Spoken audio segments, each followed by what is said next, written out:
Get my hands away from my Hey, face. hey, hey, everybody. Welcome to the weekly wrap up. It is Peter here from Strong Healthy Women.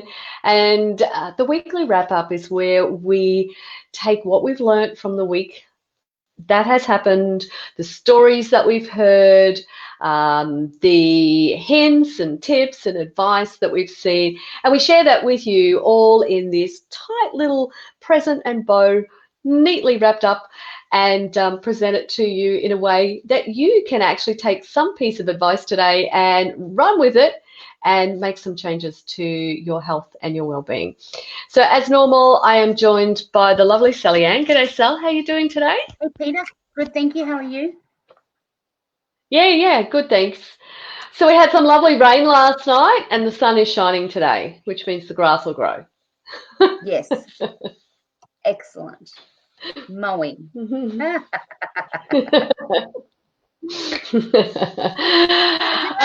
Okay, so all week, yeah, that's right. So all week this week, we have been talking about cravings. Mm.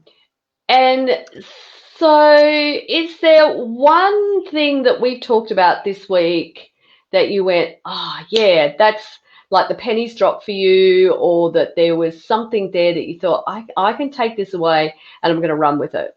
What was, can you think of anything off the top of your head? It probably wasn't. It wasn't this week, but we did. It was mentioned last week, but we did discuss it this week, and it was that 90-second emotional Oh, reaction that yeah, you have. response. Yeah.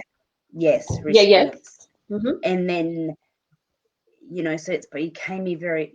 I've become very aware about that, and knowing that what happens after that is just my brain, and I've just got to fight my Yeah, brain back, because it's not anything that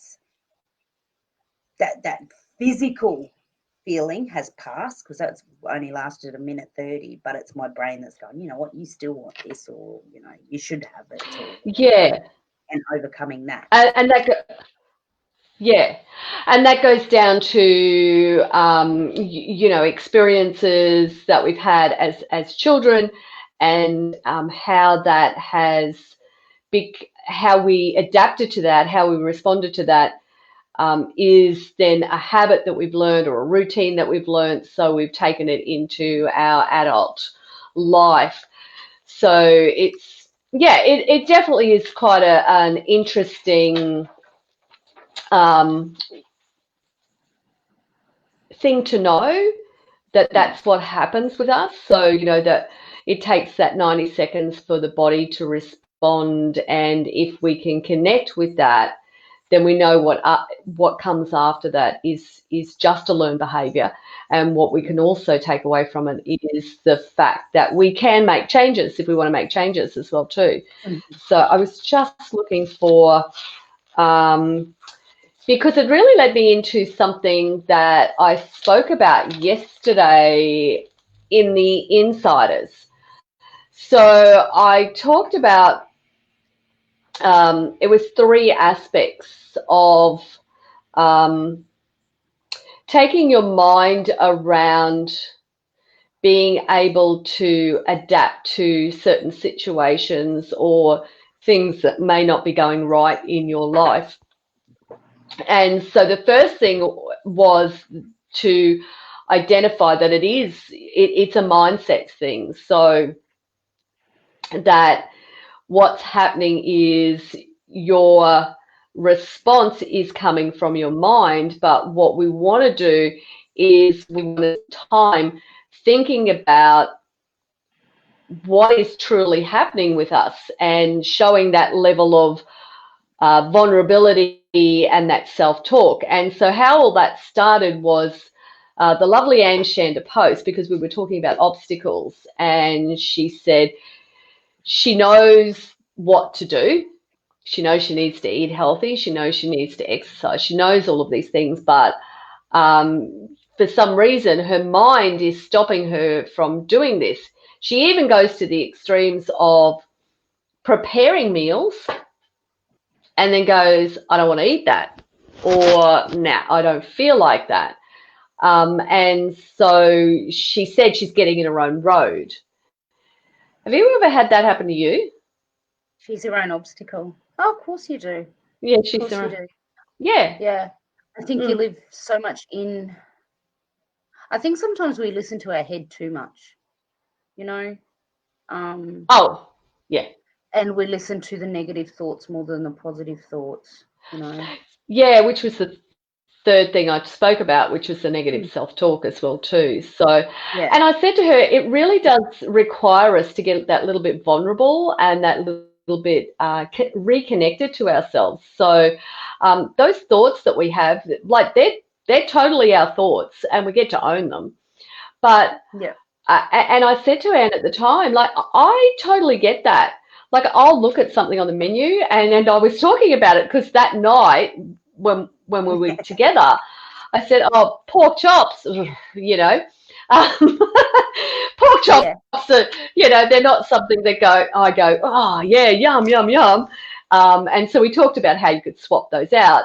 But I had bought the pork chops, and I did make the pork chops, and I gave myself a bit of a brag post afterwards because I went, oh my goodness, after all these years, I think I've actually finally learned how to cook pork chops properly because they actually tasted nice. So I've been cooking these things for years and years and years. And I've never really enjoyed them because I've always found pork as one of those meats that is never as tender as you want it to be. It's either a hit or a miss type thing. And yeah, so it was beautiful and tender. It was lovely and tasty. Yeah, I did enjoy it. So, and so I said to Anne, I totally get that you may not want to eat something that's sitting on your menu plan right now.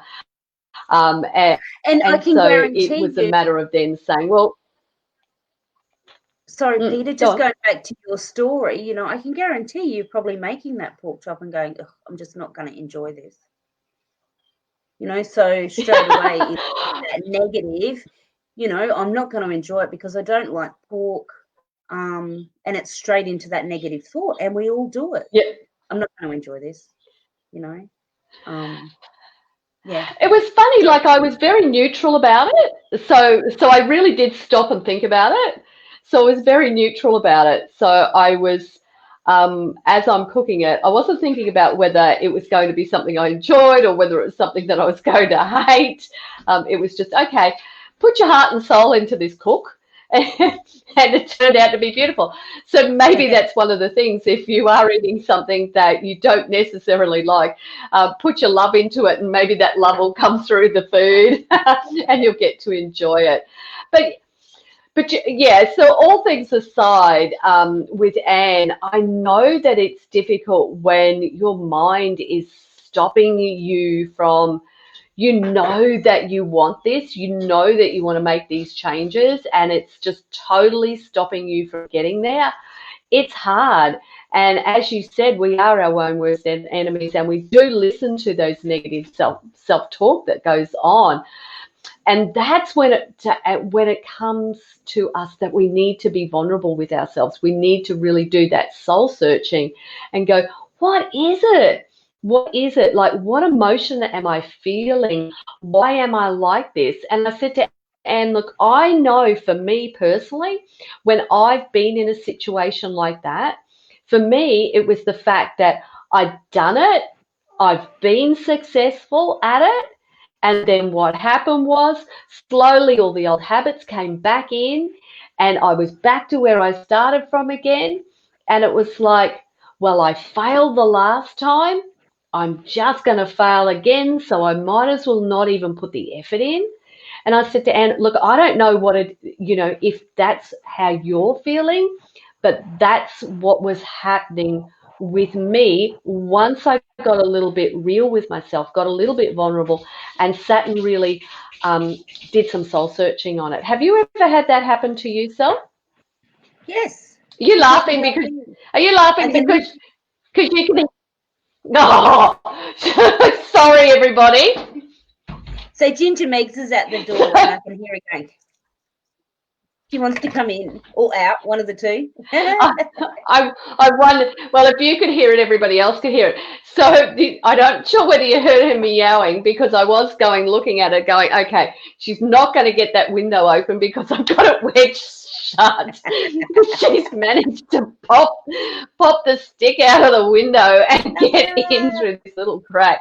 And I thought any minute she's going to start. Yeah. Anyway, she's gone now. She's outside. She's out in the other part of the house.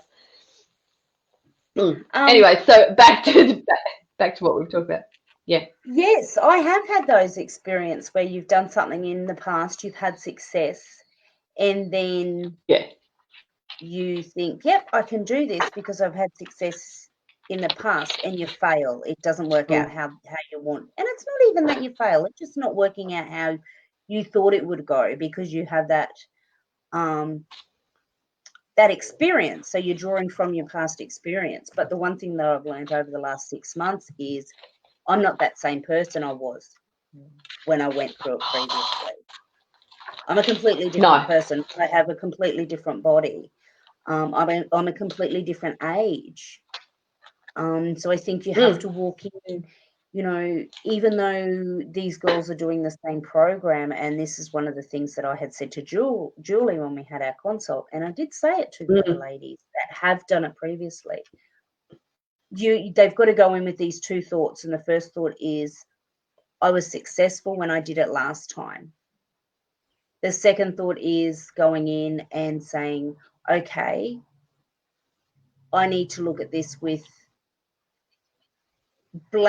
fresh eyes and a blank mind, and I will just follow what has been given to me in the past month, not what was given to me 4 years ago or 5 years ago or 10 years ago to follow. And when you can do that, you're a different person. Even 4 years later, 2 years later, a year later, you're a different person. And especially right now, like with our outside environment, we're all different people at the moment. So yeah, that were the two bits of advice that I gave the girls when they were going in. And I think that's what you have to wipe that experience, that previous success experience, while you need to keep that thought of you can do it because you've done it in the past. You've got to then, as I said, go in with those fresh eyes. Yeah, totally. And the other thing that's happened is I've been watching, and you can really see those people who are the outgoing ones, and those that are the extroverts and the introverts amongst them as well too. And we were talking about Sharon this morning, so shout out to Sharon, because she's the one She's a silent ninja in the background, so everybody's probably not seeing her too much. She's working, she's a nurse, she's got shift work, and so there's a lot that goes into that. But she is having success, and when I saw her fancy doodad spreadsheet so that she's put together, so she's taken the sheets that we have with all the information and put them into a spreadsheet, and she's virtually got the same spreadsheet that we have behind the scenes, so which is really interesting. We could have just said, oh, here's this one, but she's actually gone to all the bother of, so she's calculating she's got a body fat, she's got a weight, she's got a measurements and everything like that, so she can see how she's progressing.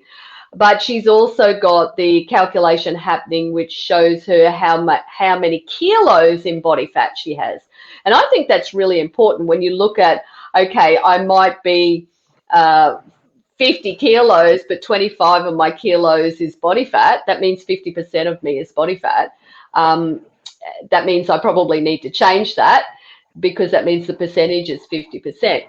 So she's actually taken that to the next level and gone, this is how many kilos in body fat I need to lose in order to be in the healthy range.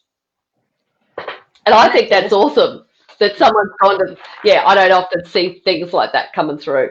And so I just want to say for anybody listening that to get in that super duper healthy range for us ladies who are in this age category, you want your body fat being less than 26%.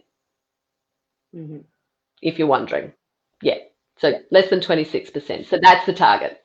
All right. So we've got that. So yeah, shout out to Sharon, the what do we call her? The silent ninja. The silent ninja in the background. The silent ninja in the background. The other thing that I wanted to talk about is in the past 2 weeks, they have lost 37.5 kilos. That's everybody who's responded. Not everybody has sent their figures in. And 290.5 centimetres, that's a lot of centimetres to be losing. That's huge. So, and that's huge. We've got 17 of us, I think, are in our group, so that's awesome. Yeah. Yeah, totally. Fantastic. The other thing is that I did want to give a shout out to Ruth, the lovely Ruth. So Ruth has had some wrist issues, right? We do a lot of exercises that use wrists, if you think about it. Holding your weights require your wrists. Even boiling the jug and filling it up with water requires your wrists. So there's a lot of stuff that we do with our wrists. So she's had some issues. She's had to have them, like she's been wearing a brace. But that did not stop her from exercising. And so she deserves a shout out because, and look, there are many other women who are exactly like Ruth, that they go, okay, this is what's going on with me, but I want to keep exercising. So what can I do instead of this? So is there an alternate? There's always an alternate to everything. Yes. So yes, there is. There's always an alternate. So, she's been able to do most things, but we've had to do them elevated. And so she's been able to do plank jacks, but she's just stabilized her arms. So she's rested on her forearms to do plank jacks. They've just been so much available. And she actually, I noticed her get down and do a walkout through the week. And I've gone, hey, Ruth, watch those wrists. And because I noticed this, that she's taken the wrist guards off. And she said, no, I've got all clear. I've had the wrist guards taken off. I'm just taking it nice and slow and steady. You would have noticed that I've gone slowly. And I said, yeah, great, fantastic. And so, yeah, she's managed to keep her fitness levels during the time she was healing her wrists. And she's now been able to step back into where she was before that injury happened as well. So that's a massive thing in itself. It is huge, and she hasn't used it as an excuse not to exercise. No.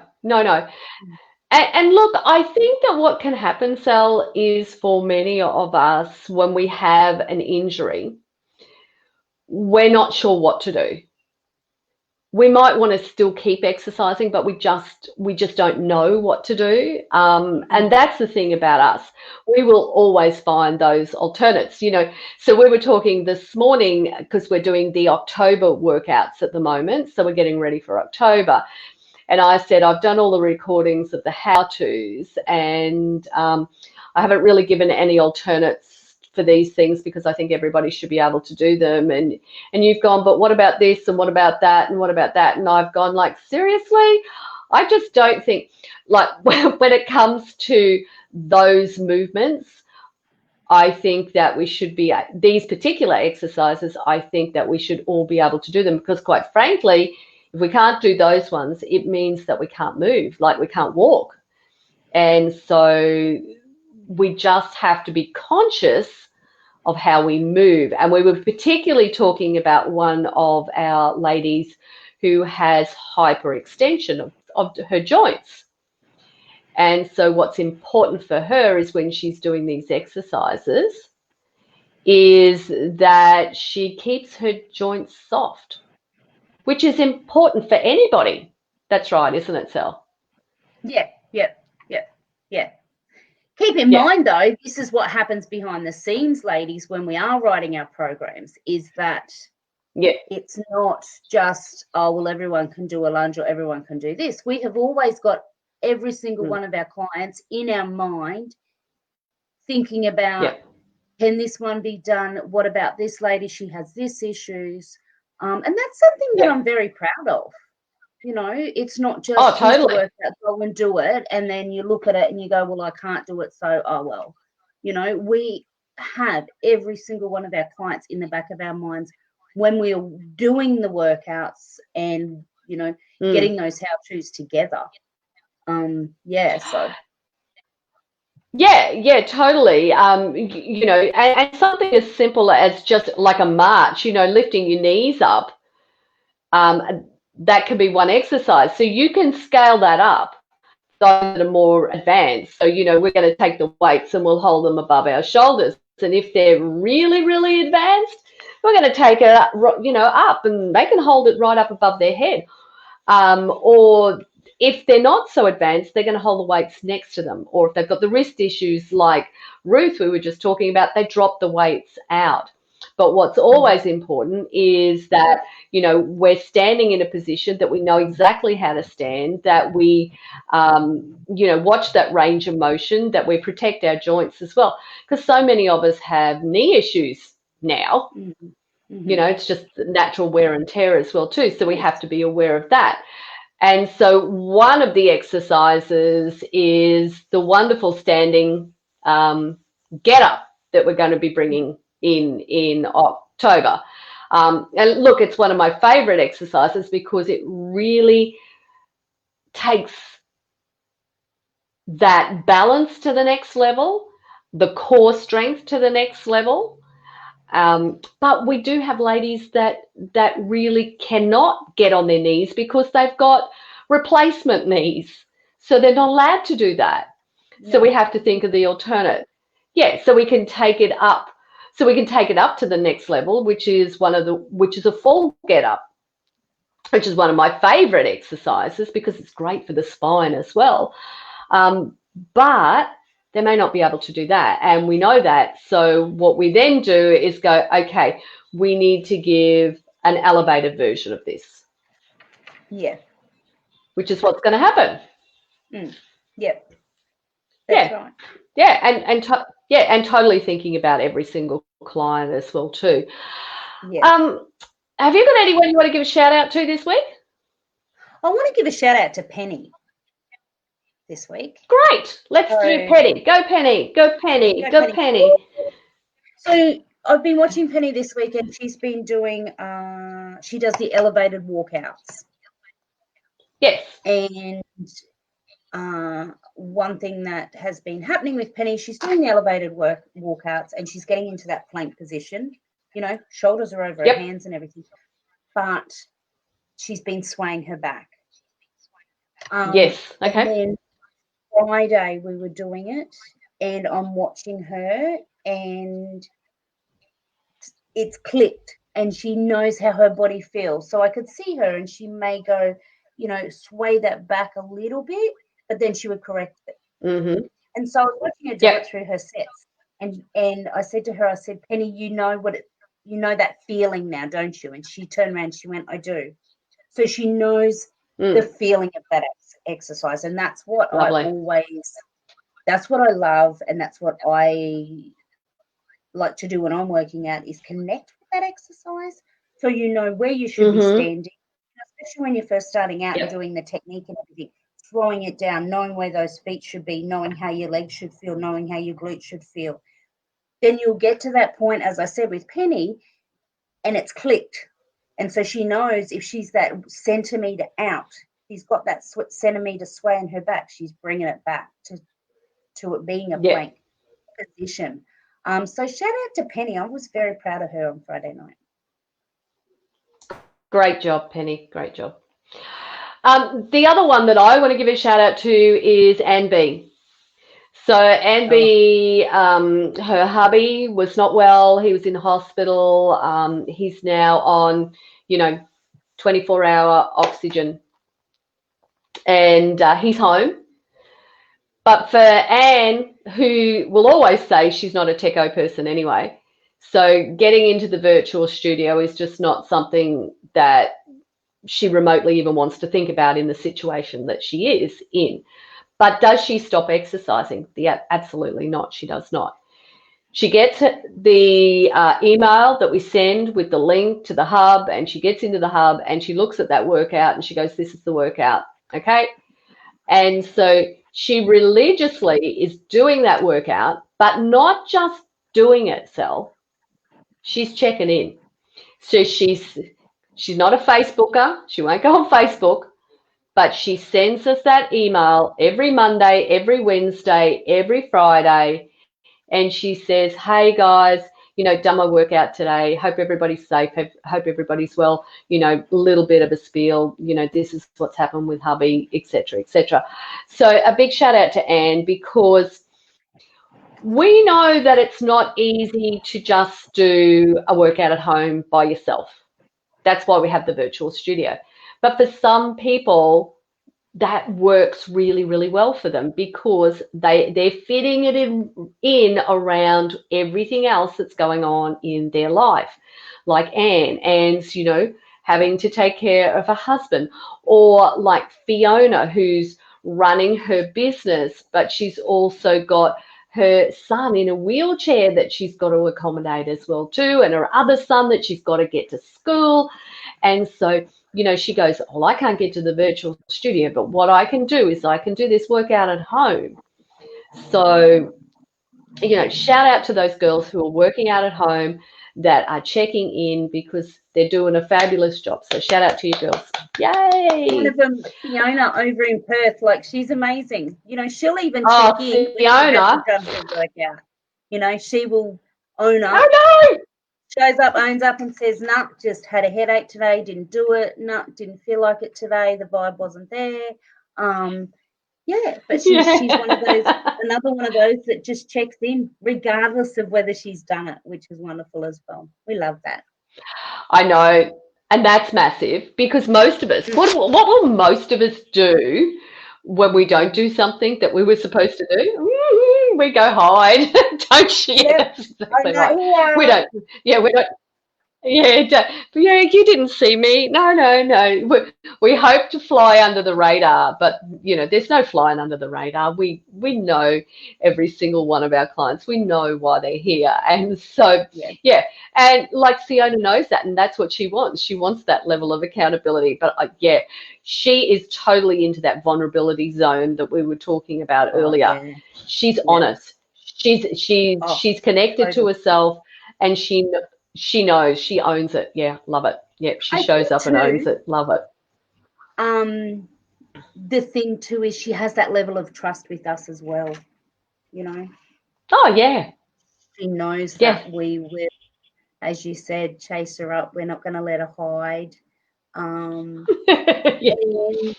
we'll be there with that support if she is struggling. What can we do? What can we help make it easier? Yeah. Yeah, totally. The other one that I had written down on my list was Moira. Moira's another one. She's a bit like that quiet ninja, isn't she? She is a quiet ninja. She actually got into the studio on Friday morning, and I went, I know where you are, Moira, you lucky duck. Yeah. And she was down the coast. Yep. She was dialing in like we're back in the 90s. She was logging in from down the coast at the same time that she would log in if you're at home. I know. And she deserves that shout out, because quite seriously, Moira's been working out with us since 2006. And there's been a lot of changes since 2006. Yes, a lot of changes. But a lot of changes. Here we are now, in a virtual studio. But has it stopped her? No, it has not stopped her. When she goes down the coast, and she goes down there regularly, does that stop her? No, it does not. she still works out, you know. Yeah. She knows that's important to her. I know that, you know, for Moira, what's important for her is, you know, to keep osteoporosis at bay, because it was something that's in her family. So she wants strong, strong bones. And so, you know, here she is, you know, all of these years later, she's still doing it because she knows how important it is. Yes. And she is that quite little ninja that we see. She doesn't say much, but you know, you get her in a group outside of that work environment, that workout environment, totally different girl then. So Absolutely. yeah, so I she's a want bit to of a, put a challenge. yeah, she's a I bit of want a to put hoot. a challenge out to everybody out there.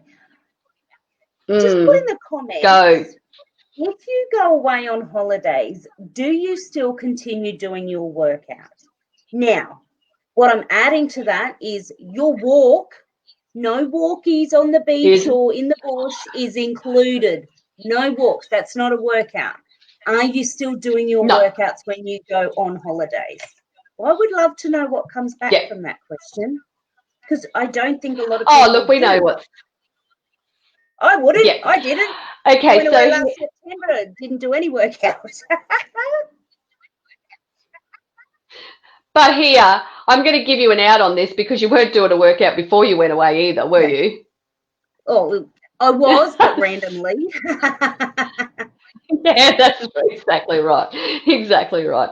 So here's the thing.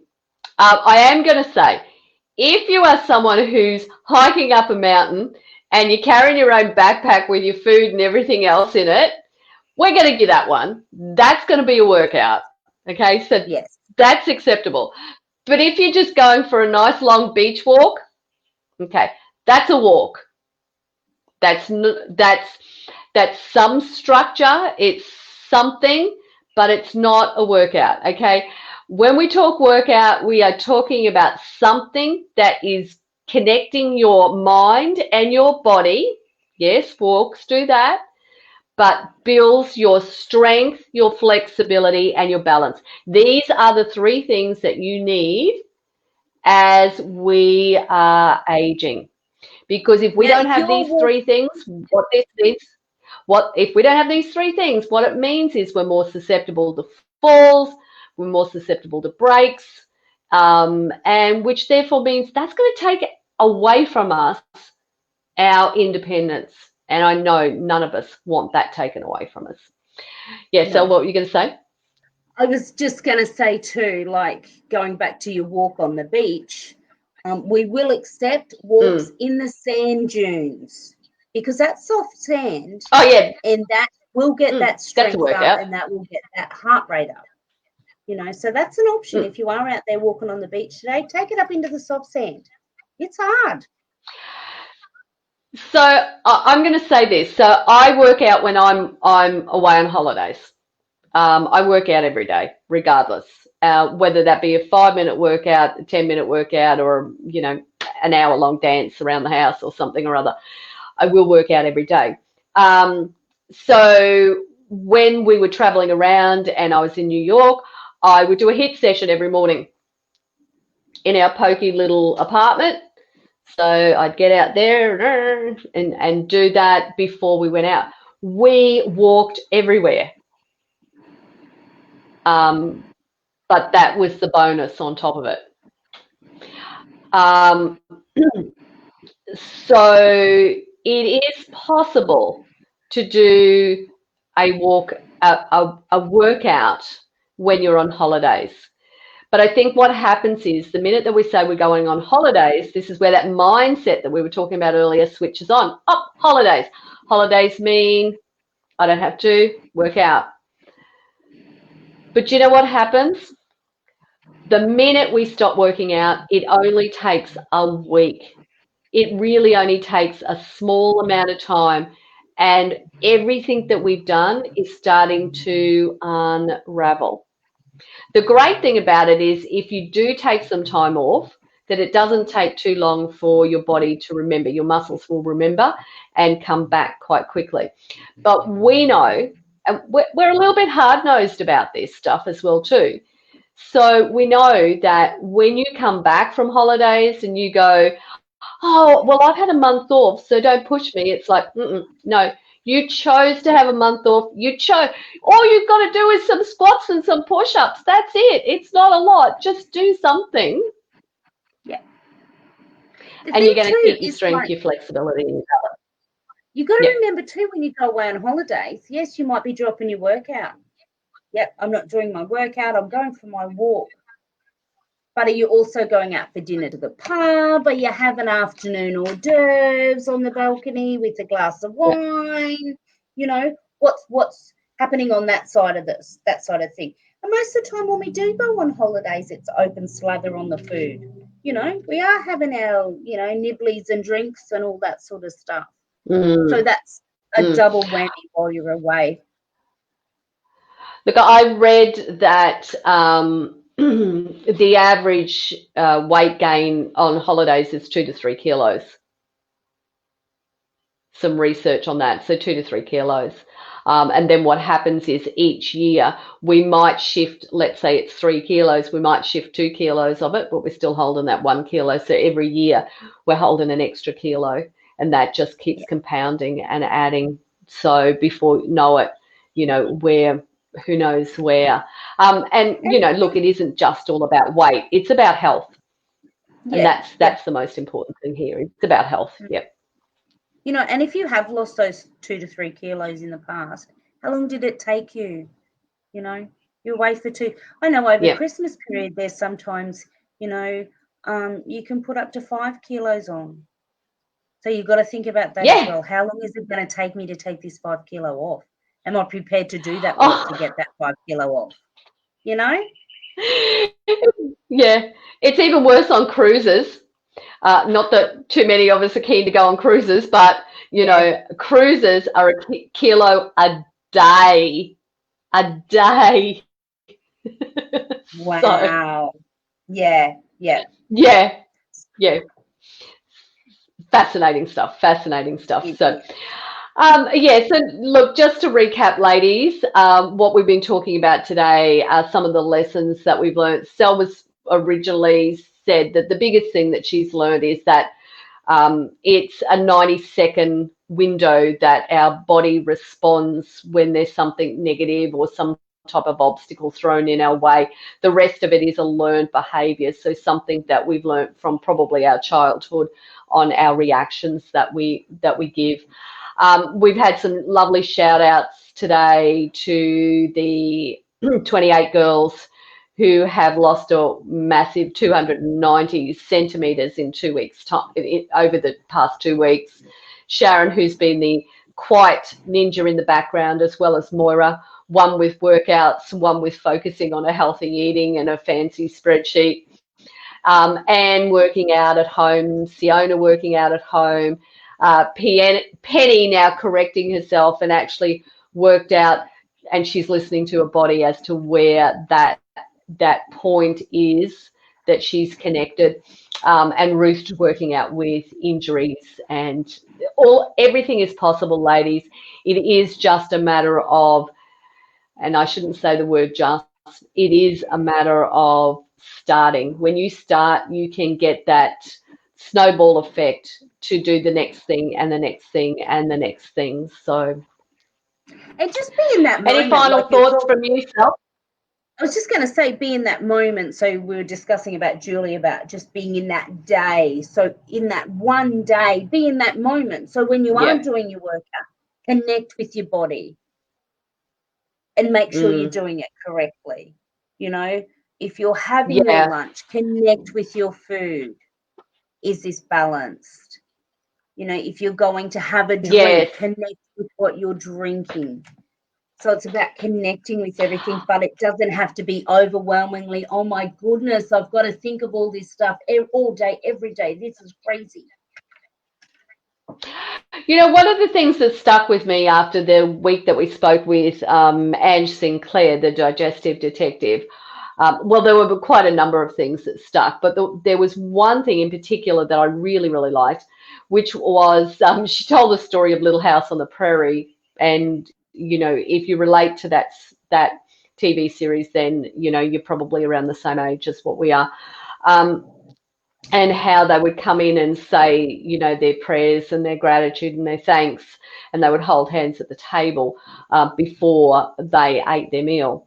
And so one of the things that we actually spoke about in that scenario was just simply taking that deep inhale, exhale, 3 inhales and exhales, to just slow yourself down, slow your nervous system down, and get ready to eat.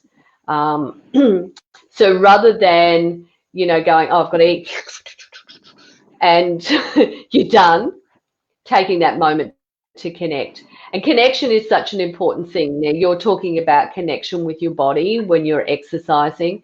So we're talking about here connecting your mind and your thoughts with your food that you're actually eating as well too.